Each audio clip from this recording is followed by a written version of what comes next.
लेने की सोची। अरे ये इतने सारे कपड़े, अरे बहू क्या करेगी इनका? माँ जी, मैं घर में बोर होती हूँ तो सोचा सामने के कमरे में कपड़ों की दुकान खोल लूं। घर का काम भी हो जाएगा और 4 पैसों की कमाई भी। अरे वाह वाह, ये तो बहुत ही अच्छी बात है। मैं भी तेरी मदद कर दिया करूंगी। वाह माँ जी, तब तो मजा आ जाएगा। अब हम दोनों मिलकर खूब पैसे कमाया करेंगे। अब क्या था, सास बहू का काम चल पड़ा। एक दिन, अरे राकेश की माँ, सुनती हो? कहाँ चली गई? भूख के मारे पेट में चूहे कूद रहे हैं। अरे नंदिनी, कहाँ हो? भूख लग रही है। पापा कहाँ है माँ? पता नहीं बेटा, भूख लग रही है। आज तो किसी ने चाय भी नहीं पूछी। तभी सास बहू घर के अंदर ढेर सारे सामान के साथ आती हैं और वो भी हंसती हुई। अरे वाह बहू, ये तो बड़ी अच्छी मार्केट दिखाई तूने, बड़ा ही सस्ता सामान था। हाँ माँ जी, और ये सामान हम डबल पैसों में बेचेंगे, मजा आ जाएगा। अरे बहू, भूख लग रही है, कुछ खाने को दे दे। माँ क्या बात है, आज किसी ने पापा को चाय भी नहीं दी? अरे बेटा, अब 40 साल में तेरे पापा ने क्या चाय बनाना भी नहीं सीखा? अरे बेटा रहने दे अब इस बहस को। तुम लोगों ने वैसे बनाया क्या है? बहू परेशान हो जाती है और सास को अकेले में लेकर जाती है। माँ जी, आज तो हम लोगों ने खाना ही नहीं बनाया। अरे बेटा, बाहर के छोले भटूरों से पेट इतना भर गया कि याद ही नहीं रहा कि घर में ये लोग भी हैं खाना खाने के लिए। अब क्या किया जाए? तभी घर में एक महिला आती है।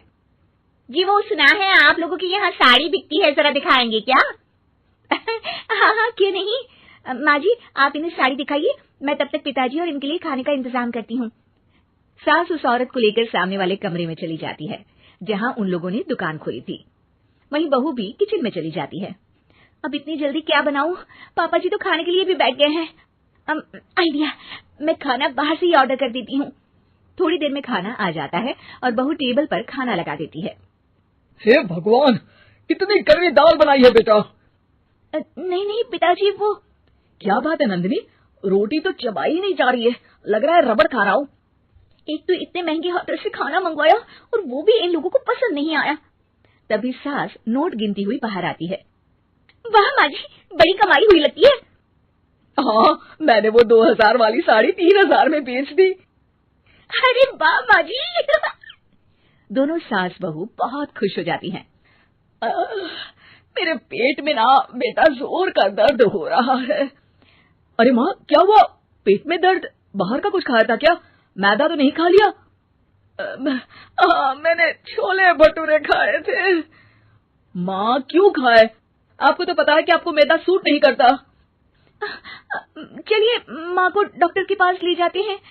तभी अंदर से पापा की आवाज आती है। हे भगवान, मेरा तो पेट खराब हो गया। सब पिताजी के पास जाते हैं। पिताजी, आपको क्या हुआ? खाना बासी था शायद। अरे पिताजी, नंदिनी जानती है कि बासी खाने से आपकी तबीयत खराब हो जाती है, तो वो ऐसा क्यों देगी, है ना नंदिनी? वो खाना मैंने बाहर से ऑर्डर किया था। मैं और माँ दुकान का सामान लेने गए थे, इसलिए खाना नहीं बना पाए। क्या नंदिनी, दुकान के चक्कर में तुमने तो सारे घर का हाल बिगाड़ रखा है। चलो अब माँ और पापा को लेकर अस्पताल चलते हैं। अस्पताल में जाने पर डॉक्टर कहते हैं, हाँ, इन दोनों को तो एक दिन के लिए एडमिट करना पड़ेगा। क्या? क्यों? पेट ही तो खराब है ना।